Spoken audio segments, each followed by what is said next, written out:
So చూస్తున్నాం కదా ఇక్కడ మనం విజువల్ చూస్తుంటే ఓయూ జేఏసీ నాయకులు వచ్చి అల్లు అర్జున్ గారి ఇంటి మీద దాడి చేసి వెళ్ళిపోయారు. అండ్ చూసినట్టయితే మనకు దిష్టి బొమ్మను కూడా దహనం చేసినట్టు అర్థమవుతుంది. వాళ్ళ వాదన ఏంటంటే అల్లు అర్జున్ గారు ఎక్కడో ఆంధ్ర నుండి వచ్చి ఇక్కడ తెలంగాణలో ఉన్న మా అమాయకుల ప్రాణాలు తీసి ఆ ప్రాణాలు తీయడమే కాకుండా 25 లక్షల రూపాయల సహాయం ఎవరికి సరిపోతుంది, కనీసం 1 కోటి రూపాయల సాయం అయినా చేయకుండా ఒక 25 లక్షలు ఎవరైనా ముష్టేస్తున్నావా అల్లు అర్జున్ అని ఇదే ఇక్కడ ఈ గోడ ఎక్కి ఈ ఫెన్సింగ్ అవతల నుంచి లోపలికి దూకి ఆ పూల కొండీలు పట్టుకొని వాటిని పగలకొట్టి దాడి చేసినట్టు మనకు అనిపిస్తుంది.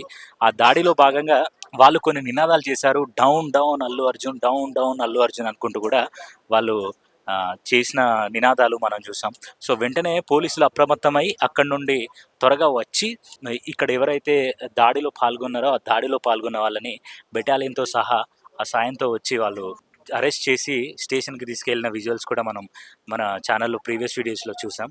సో ఇక్కడ ఏంటంటే అల్లు అర్జున్ గారు మనకు చెప్పిన విషయం ఏంటి, అల్లు అర్జున్ గారు మనకు చెప్పిన విషయం అంటే నాకు నెక్స్ట్ డే తెలిసింది రేవతి గారు ఇట్లా ఒక లేడీ చనిపోయారని, ఒక అబ్బాయికి ఇలా ప్రాణాపాయ స్థితిలో ఉందని మనకు ప్రెస్ మీట్ అండ్ ఒక వీడియో కూడా అఫీషియల్గా తను రిలీజ్ చేశాడు. అండ్ రీసెంట్గా ఏమైంది, నిన్న ఏదైతే అసెంబ్లీ సమావేశాలు జరిగినాయో ఆ అసెంబ్లీ సమావేశాల్లో భాగంగా స్వయంగా సీఎం రేవంత్ రెడ్డి గారు మాట్లాడుతూ మేము బయటికి వెళ్ళమని చెప్పిన తర్వాత కూడా నేను హాల్లోనే ఉంటా, సినిమా అయిపోయే వరకు లోపలే ఉండి నేను చూస్తా, అంతవరకు నేను బయటికి వెళ్ళను అని అన్నాడు. అన్న తర్వాత కూడా ఏమైంది, మేము మళ్ళీ మా డీజీపీ ఏసీపీ దగ్గరికి వెళ్ళి మాట్లాడి డైరెక్ట్ చెప్పిన తర్వాత ఆ తర్వాత బయటకు వచ్చి మేము తీసుకొచ్చినాం. సరే తీసుకొచ్చిన తర్వాత కూడా ఇలా ఇబ్బంది అవుతుంది, బయట ఇట్లా ఒక ప్రమాదం జరిగింది, మీరు వెళ్ళిపోతే బాగుంటుంది, ఎందుకంటే అందరికి ఇంకా బయట ఉన్న మిగతా ఫ్యాన్స్ కూడా మళ్ళీ ఇంకా తొక్కిసలాట లాంటివి ఇలాంటి ప్రమాదాలు జరిగే అవకాశం ఉంది, మీరు వెళ్ళిపోండి అని చెప్పిన తర్వాత బయటకు వచ్చి కార్ ఎక్కిన తర్వాత కూడా కామ్గా వెళ్లకుండా రూఫ్ టాప్ లో నుంచి లేచి మళ్ళీ హ్యాండ్ రేజ్ చేసి చేతులు ఊపడం అనేది ఖచ్చితంగా అది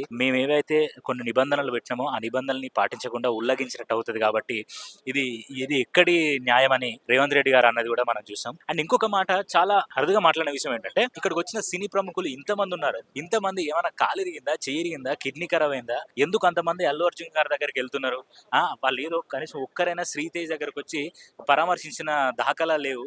అలాంటివి చేయకుండా ఏం కానీ అల్లు అర్జున్ గారి దగ్గరికి వెళ్ళి ఇంత పరామర్శించాల్సిన అవసరం ఏంటి అని నిన్న రేవంత్ రెడ్డి గారు కూడా మాట్లాడిన విజువల్స్ మనం చూసాం. అండ్ ఒకవేళ ఏసీపీ గారు ఈ రోజున ఈ విజువల్స్ ఏదైతే చూపించి మేము అదే రోజు నైట్ చెప్పాము ఇలా ఒక ప్రమాదం జరిగింది అని వాళ్ళు నిరూపించినట్టయితే అల్లు అర్జున్ గారు చేసిన మాటలు ఖచ్చితంగా ఎలిగేషన్కి దారితీసే అవకాశాలు చాలా కనిపిస్తున్నాయి. ఎందుకంటే నాకు తెలీదు, నాకు చెప్పలేదు అని అల్లు అర్జున్ గారు ఇన్ని రోజులు చెప్పుకుంటూ వచ్చారు. అండ్ సడన్గా వాళ్ళు ఇన్ని రోజుల తర్వాత మేము చెప్పాము కావాలంటే చూడండి అని సీసీ ఫుటేజ్తో సహా వాళ్ళు విజువల్స్ మనకు చూపిస్తున్నారు. అయితే అల్లు అర్జున్ గారి దగ్గరికి వెళ్ళి ఎవరైతే ఈ మన ఏసీపీ కావచ్చు లేకపోతే పోలీసులు కావచ్చు అక్కడికి వెళ్ళి మాట్లాడిన విజువల్స్ అయితే మనకు కనిపించట్లేదు లోపల.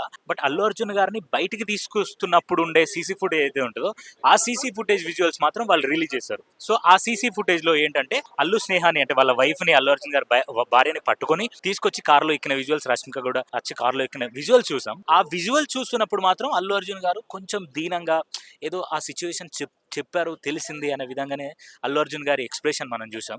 కానీ తీరా చూస్తే అల్లు అర్జున్ గారు కార్లోకి వచ్చి కామ్గా వెళ్ళిపోతాడు అనుకునే టైంలోనే సడన్ గా అల్లు అర్జున్ గారు మళ్ళీ ఆ రూఫ్ టాప్ లో నుండి లేచి చేతులు ఊపుతూ తర్వాత దండం పెడుతూ తన ఫ్యాన్స్ కి ఆనందపరచడానికి అలా చేస్తూ వెళ్ళిపోవడం అనేది కొంచెం ఇబ్బందిగా అనిపిస్తుంది. ఎందుకంటే ఒకవేళ అది విచారణలో కానీ లేకపోతే కోర్టులో విచారించినప్పుడు ఇది ఖచ్చితంగా మేము చెప్పాము అండ్ మేము చెప్పలేదు, నాకు తెలీదు, నాకు నెక్స్ట్ డే తెలిసిందని అల్లు అర్జున్ గారు చేసిన వ్యాఖ్యలు ఖచ్చితంగా ఒక పెద్ద ఎత్తున దుమారం రేపే ఛాన్సెస్ ఉన్నాయి. ఎందుకంటే రెస్పాన్సిబుల్ సిటిజన్ గా ఒక పొజిషన్ లో మనం సెలబ్రిటీ పొజిషన్ లో ఉన్నప్పుడు మనకు ఖచ్చితంగా బాధ్యత ఉంటుంది. ఏదైనా బాధ్యత రాహిత్యంగా జరిగే ఛాన్సెస్ ఉన్నాయి, ఏమైనా అక్కడ ప్రమాదం జరిగే ఛాన్సెస్ ఉన్నాయి అన్నప్పుడు ఖచ్చితంగా వాటిని ఉల్లంఘించకుండా ప్రభుత్వం ఇస్తున్న ఆదేశాలను పాటించి ముందుకెళ్ళాలి. కాకపోతే ఇక్కడ మాకు ఇప్పుడు ఏసీపీ కృష్ణమూర్తి గారు అని ఒక ప్రెస్ కాన్ఫరెన్స్ పెట్టాడు ప్రెస్ క్లబ్ లో. ఆ సార్ మాట్లాడుతూ ఏమన్నాడంటే మాకు ఏదైతే ఉందో ఆ పర్మిషన్ లెటర్ అనేది మాకు ఇచ్చారు,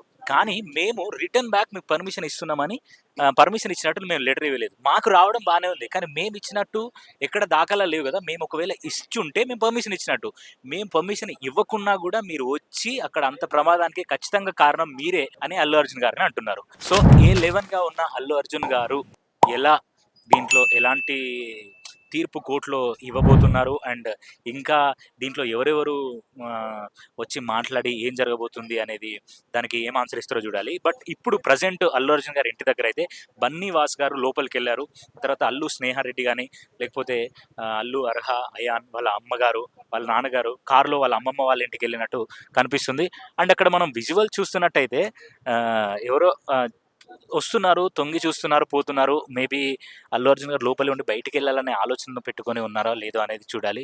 సో ఇంకా ఏం జరుగుతుంది ఈ కేసులో, ఇంకా ఎన్ని ట్విస్ట్ అండ్ టర్న్స్ ఉంటాయో మనం ఖచ్చితంగా కోర్టు తీర్పు వరకు వేచి చూడాల్సిందే.